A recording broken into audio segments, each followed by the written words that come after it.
Hello, you are watching Vietnam Today. Let's check out the headlines for this hour.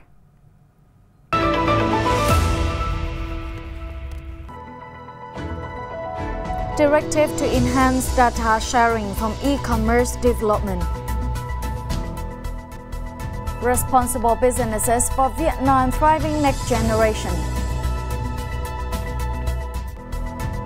Preserving mường folk songs in Hòa Bình.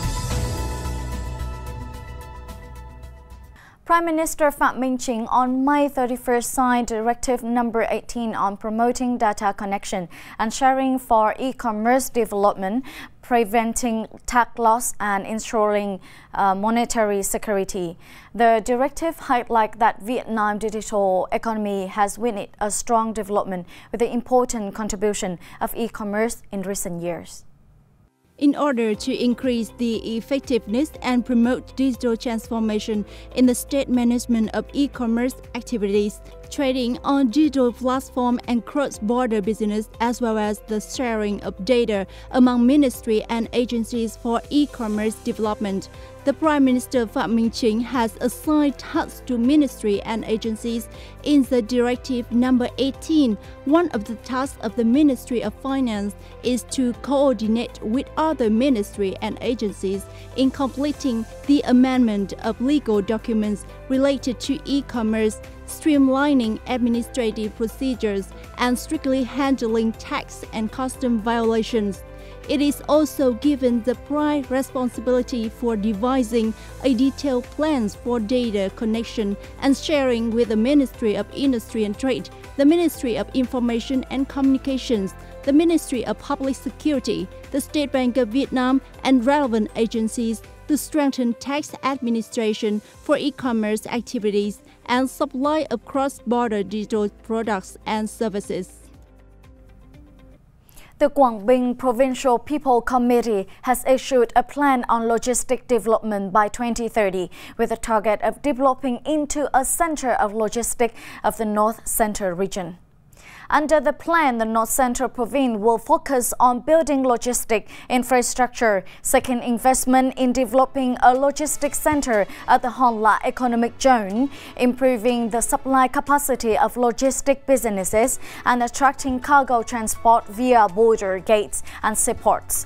Priority will be given to develop the Cha Lo International Border Gate Economic Zone into a logistics center along the East-West Economic Corridor and cargo transshipment point connecting the northeast of Thailand, Laos, Vietnam with other countries in the Greater Mekong sub-region.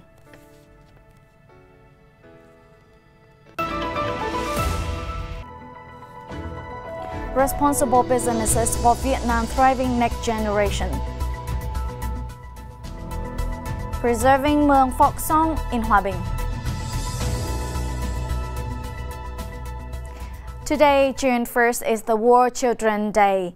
To celebrate this meaningful event, UNICEF Vietnam, in collaboration with the Vietnam Chamber of Commerce and Industry, held a Child Rights and Business Forum, emphasizing the need for responsible business practice that respect child rights and prevent adverse human rights impact.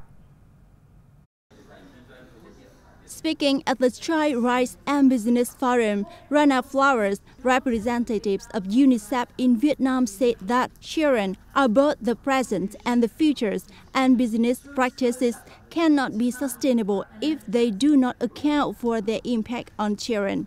The event's participants share the view that children should be a key consideration in environmental, social, and governance assessments. It will improve competitiveness and sustainability. It will win the support of stakeholders. Vietnam is in the process of developing a national action plan to improve laws and policies to advance responsible business practices for the period of 2023 to 2027. Experts agree that greater attention and distinctive measures should be included in the process to ensure the prevention and mitigation of adverse impacts and accelerating outcomes for children in health, nutrition, education, and water, sanitation, and hygiene. The Ho Chi Minh City Department of Tourism held a conference on May 31st to discuss the application of the ASEAN Tourism Standards and launched the ASEAN Tourism Awards among businesses in the sector. Deputy Director of the Department, Boi Thị Ngọc Hill, said the application of the ASEAN Tourism Standards will help guarantee higher product and service quality as well as safety so that travelers can have better experience.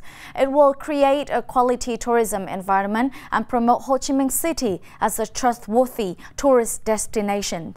To adapt to common trends in the region and the world, the local tourism sector should standardize tourism service, which is critical to its development. Given this, learning and apply the ASEAN Tourism Standards is an urgent need. The ASEAN Tourism Standards includes criteria for energy use management and reduction, sustainable use of natural resources, and efficiency waste treatment. Folk singing has been an important part of Vietnamese culture. This type of cultural performance has been created to serve people's spiritual life. For the Mueang people in Hoa Binh, folk song have nourished the soul of generation. And with their strong enthusiasm and passion, Hoa Binh folk singers have worked hard to preserve and promote the value of folk melodies in the contemporary life.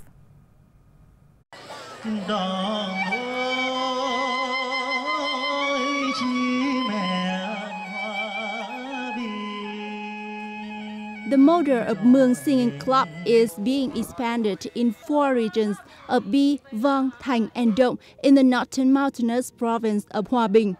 Through these clubs, the performance of Mueang folk songs is getting more and more popularized among youngsters in the region. I joined the club with a passion for singing Mueang folk song. I want to exchange and learn with other clubs, making a small contribution to preserve Mueang singing. I'm very proud to promote my hometown singing.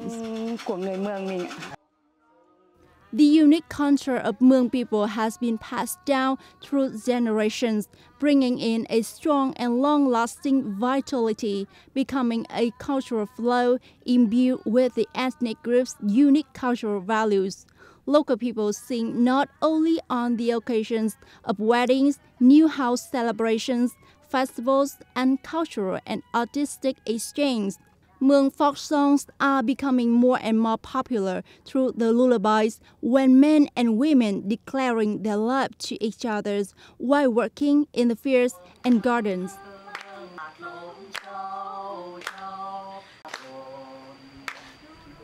That's the end for today. Thanks for your watching and see you next time.